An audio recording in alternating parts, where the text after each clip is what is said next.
According to a study by Harvard Business Review, CEOs spend 72% of their work time in meetings, 6% of their time with rank and file employees, and just 3% of their time with customers. That's a lot of time spent in the business instead of on the business. Now listen to this and see if it sounds like you. You're an executive, CEO, entrepreneur, or business leader. You're working hard and maybe you feel like your resources and time are tapped out. You're doing the job of 2 to 3 people, putting in 60-hour or more weeks, and you're losing employees and you don't know why. You're feeling frustrated, overwhelmed, and annoyed. Your teams aren't talking to each other and they're making expensive, unnecessary mistakes because important information isn't being shared between them and there's no accountability. It's becoming harder to attract and retain the right clients or employees, and the company culture has started to slip. You feel like your people don't care about work and aren't putting in 100% because you're repeating yourself over and over and not seeing changes. You're so far in the weeds that you can't see the big picture. You're losing your confidence in making decisions, feeling stuck, and your indecision is driving your teams crazy. You might even question yourself, are my strengths what the company needs moving forward? Now, if this is you, you're going to love what Dr. Karen Wilson Starks is going to be sharing with you today. She provides heart-centered business growth with military precision, and you're about to find out why. So hi, how are you? I'm doing great, Mike. Thanks for having me. All right. So I wanted to begin, first of all, with this idea of military precision. So why don't you talk a little bit about your education and your background in the military? Sure. I actually went first to the University of Maryland, and that's where I got my bachelor's degree in psychology. And then secondly, I went to the University of Connecticut in Storrs. I got my master's degree and my PhD in clinical psychology. From there, I went to the Army as an active duty Army officer and psychologist. And so that was the path that got me to the military, and it makes a difference in my life today. All right. So that leads us to, I got to ask you, how's the military helped you with the work that you do today with executives? You know, it was actually while I was serving in the Army that I really got interested in what I call the business application of psychology, because we worked not only with individual soldiers, we also worked with commanders of units, and we really looked at their leadership, and we looked at how could they create the right culture so that those soldiers could be highly effective and, in fact, high-performance teams. Okay. So the next thing that's very recognized about you, and I've known you for quite a while, you always have a flower in your hair. What's the significance of that? Yes, and this is kind of an interesting thing because sometimes we have opposite parts that we bring to the table. So the flower part is actually, all of my flowers are from Hawaii. So I go back and forth to Hawaii, I get new flowers, and they represent the aloha spirit. So I see myself as bringing the aloha spirit into organizations, bringing that positive energy, that positivity that says we really can go to a different place. And I work predominantly with male leaders. Those leaders are corporate executives, they're entrepreneurs, they may be senior military leaders, as a matter of fact. And even in all of those settings, what I've found is that the men actually like the flower, and it does sort of give them a pep and some energy. All right. And one thing that, before we get into your process, because you've been working with a lot of organizations for a multi-decade career, I won't say anything more than that, but you get called in to work with a lot of organizations. You've got a system that consistently produces real results. So what are the circumstances that you get called into organizations, and how do you help them? Yeah, thank you. I think what I would say is that there are 2 basic reasons why organizations call me in. One is that they have a growth opportunity that they're pursuing, or it's kind of what I call a turnaround situation. Something's not going well and they really need help. Both cases require a reinvention of where they are and what they're doing. And so that's when I come in. All right. And one of the things that I know when you go through the examples with all of your clients, you sign a strict confidentiality agreement. So I'm going to ask you some questions. Some of the examples are, of course, going to be under that. So I'm going to respect that when I ask you the question. But I really want you to talk about the system that you've developed, because you don't just create maps, you create what you call an atlas. So why don't you walk us through your 5-step reinvention atlas? Yes, and I call them maps because you really have to understand the terrain that you're operating in. And this kind of goes back to military leadership as well. If you're a military leader, you are navigating a lot of land, a lot of terrain. You've got to understand what's out there and what's the map of that territory. And so a lot of times in today's world, we're really thinking about navigating by GPS. And in order to do that, you know exactly where you're going. You're putting that coordinate in. However, what I find with my clients, they need to know what else is possible on the map so that they possibly could navigate to someplace they might not even already know about. And so that then leads to the 5-step system. Okay, so let's go through each of the 5 steps, because you've got a process that you bring everyone through, and the net result is they walk out with clarity, confidence, courage, confidence, moving forward, but also a plan on how to get to where they want to go. So what's step 1? Yeah, step 1 is about clarity. And clarity is really all about understanding the big picture. Because a lot of times when a company is in some kind of a crisis, people get lost in the weeds and they forget the big picture, or they can't see the big picture. So a lot of what I do is help them pull back a little bit and get clear about what do they want to do? Why do they want to do it? How is it going to be useful? So there's a purpose piece of that too. Okay, and I know one of the things that you and I have talked about off camera, and what your clients consistently talk about, are some of your qualities, which is heart-centered business growth with military precision. So why don't you talk a little bit about the heart that you bring to the big picture?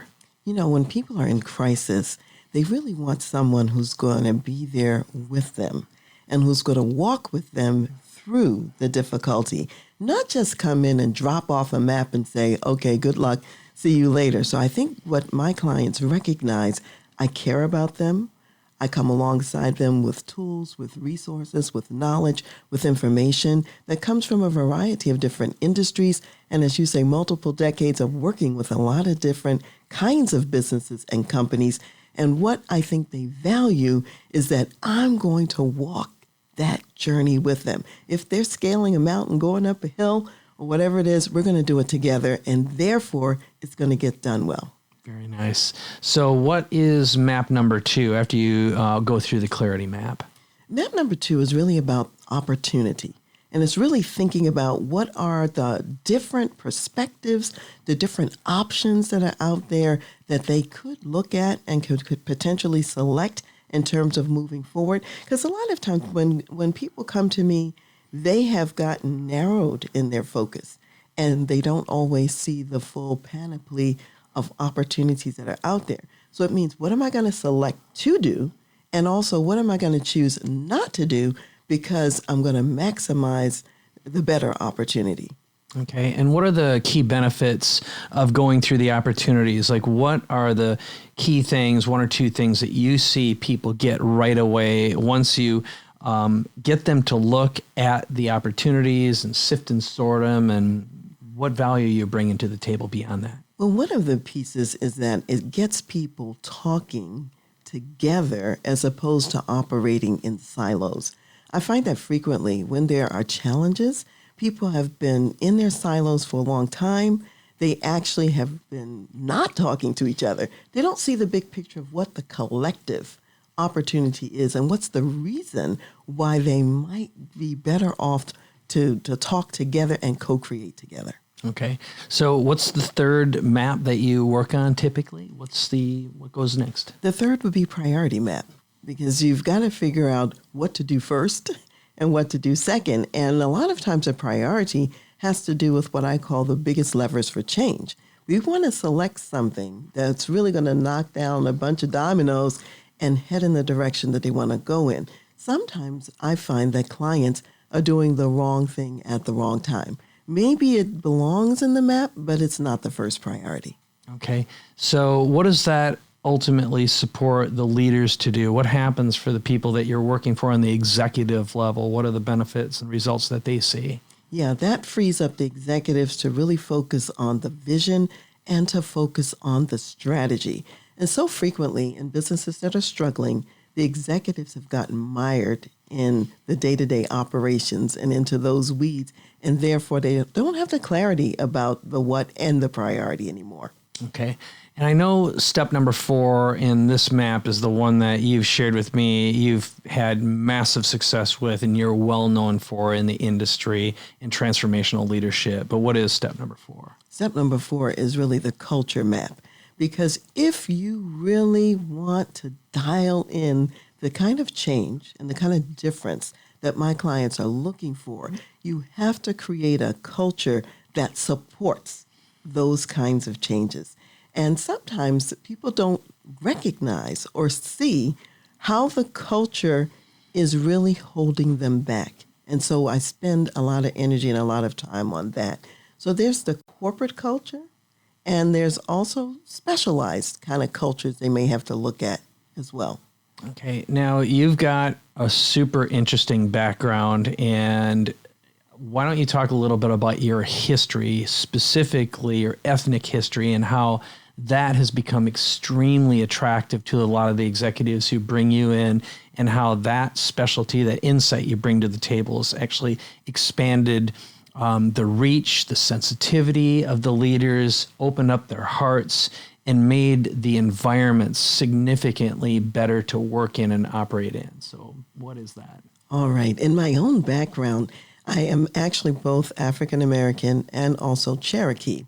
And my father grew up on a slave plantation, and he was the first generation to actually be able to leave the plantation. And on both sides of my family, I'm also Cherokee as well. So I actually relate to the Native American culture, the African American culture, and I'm always bringing information, I'm always bringing symbols or a way of looking and analyzing a problem or thinking about it that reflects that cultural background. For many of my clients, they may not be coming from that level of diversity. However, people in their organization may reflect diversity that they're not thinking about and may not be mine specifically. However, I'm sensitive to it, and I can help them create the kind of culture that speaks to the people who are in their organization. And at any given time, I might even have on a symbol myself that represents something. So like today, the earrings that I'm wearing actually are Native American, and then these bracelets here are actually from Africa, and they're from Kenya. And so there are those little subtleties, but each of those cultures have a way of communicating, they have a way of meeting together and getting work done. And we can learn from all of that. Okay. And I know one of the things that you've talked about is just how that helps performance and retention as well. And the fact that you mentioned this earlier, you're working with a lot of, let's face it, they're white men who, in our culture today, there are sensitivities, and the fact that you're able to be and come in as a trusted advisor and be able to take on some very difficult conversations that, let's face it, are not always safe. But can you talk a little bit about that too? Yes, it's really about attracting talent, and it's about retaining talent. And if you don't attend to the culture and what people want to feel valued and to feel appreciated, you might attract them, but you're going to lose them out the back door. And when that happens, that's very expensive for organizations. So a lot of the conversations that I have with them, it's about who needs to be here and how do you create an environment that attracts who needs to be here and also keeps them. Okay. So step 5 is, I know, another one of your favorites. And you're really amazing at this because you've got such a diverse background. You've worked in so many environments. Your military training has supported this. So what's step number 5? Step number 5 is all about mindset. And actually, as I'm working with a client, we're really dealing with mindset from day one throughout the entire engagement. Because here's what happens. Whatever mindset you have that will define what you're able to create. And so often when I'm working with a senior leader, what they don't understand is their contribution to the challenges that they don't like. So when they're complaining about, oh, my people are not accountable, or my people are, making all of these mistakes that are expensive for us and things like that, there's probably something that that leader is doing that's actually reinforcing that, or something that they're failing to do that would be helpful to do in order to get out of the box. So part of mindset is actually helping the senior leader to model what it is that he wants to have done so that the organization can see it in action and also do it. Right on. And just having that embedded inside the DNA of the organization is what everyone's looking for these days. So you start out on a strategic level, building the atlas and the maps for growth and opportunity, for turnaround, or as you say, in reinvention and transformational leadership. But then from a tactical side, you get brought in as a trusted advisor for integration. So why don't you talk a little bit about some of the people that you work with as a trusted advisor and on the implementation side too? Sure. Very often when I come in, and let's take a case that's more on the side of a turnaround, okay? And this is a scenario where maybe they might have outgrown sort of like their infrastructure.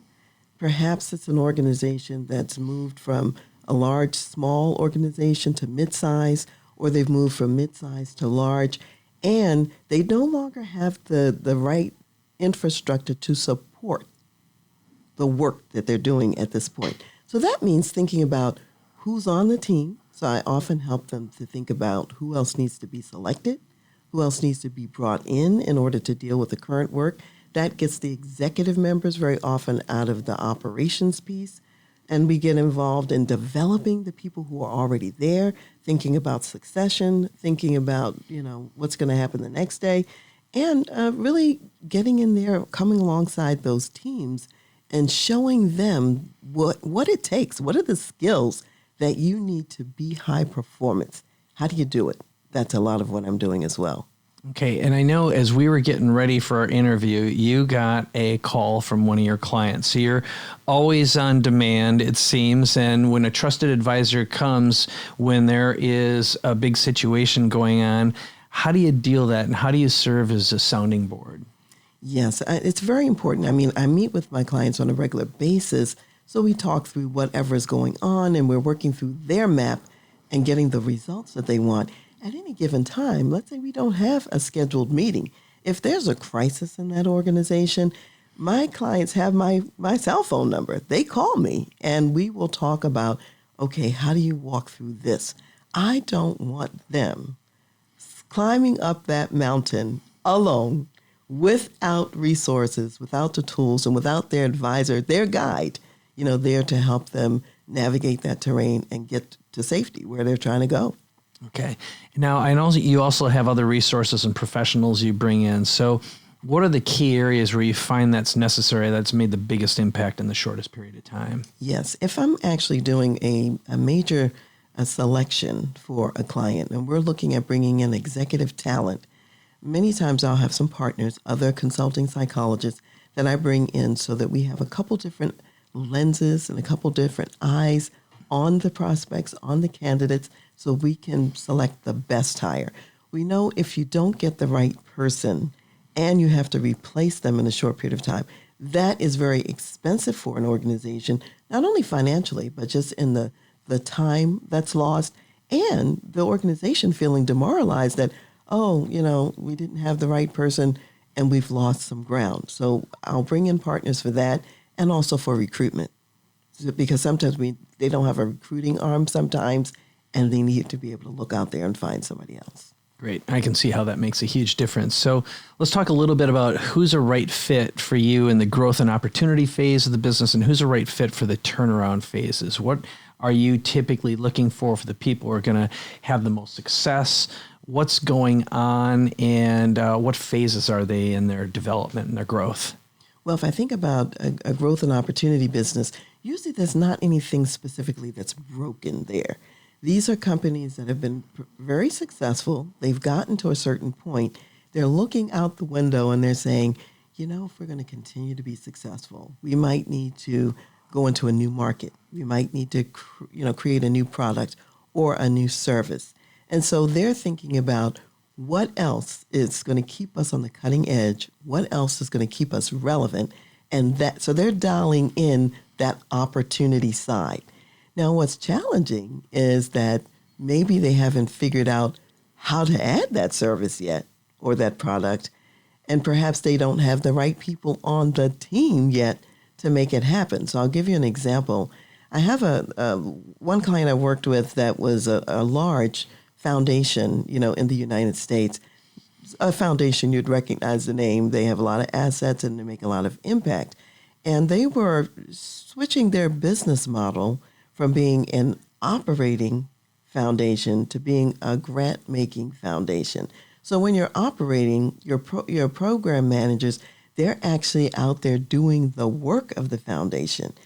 Once you move to grant making, there are people outside of the foundation who you give grants to, and they're doing the operational work. Well, the job description from being a grant-making program officer to an operating one is not the same. So in that organization, they had to think about, who do we need to recruit now? Who's going to be the best fit for where we're going? And some of the people who had previously been on the team, they chose to leave because they no longer fit that model. And in fact, some of them became grantees of that foundation because it could continue to operate. Okay. And what about someone who's in crisis mode, turnaround mode, like the company that I just called earlier today before we started shooting? What's a right fit for that? And what do you look for? And who's the most likely to be respondent to and be able to implement your resources and tools and techniques? It could be a variety of different people. However, here's what I would say. The leader recognizes that they cannot continue to do business as usual. They're looking for that win and that next step that maybe they haven't identified how to do it or what it is for them. Person who's willing to learn, a person who's willing to experiment, somebody who recognizes that they cannot do what they're doing without the people. So they're willing to invest in developing those people, invest in getting the right people on the team, and they're willing to partner with an outside advisor to co-create. So it's someone who's got that kind of a mindset. And even if they don't have all of that, they can have some of it, and we can develop and build the rest as we go along. Okay. So I know the next phase for someone who wants to work with you and have a conversation with you to find out if they're a right fit, and also go down the process of creating the reinvention atlas with you, whether or not they're in growth and opportunity mode or turnaround mode. Where do they go to learn more and register and apply to work with you? Sure. They could go to my website, which is www.transleadership.com/apply. And that will take them to an application form that they can fill out. And then I will take a look at that, and someone from my team will contact them if it looks like they would be a good fit for what we're doing, and then I'll schedule a call with them. Fantastic. Well, I got to say, this has been awesome. Spending time getting to know you better, seeing what you have to offer, and you really have a really unique, interesting blend of experience, talent, expertise, education. It's been a pleasure getting to know you better. So thanks for being here. Thank you so much, Mike.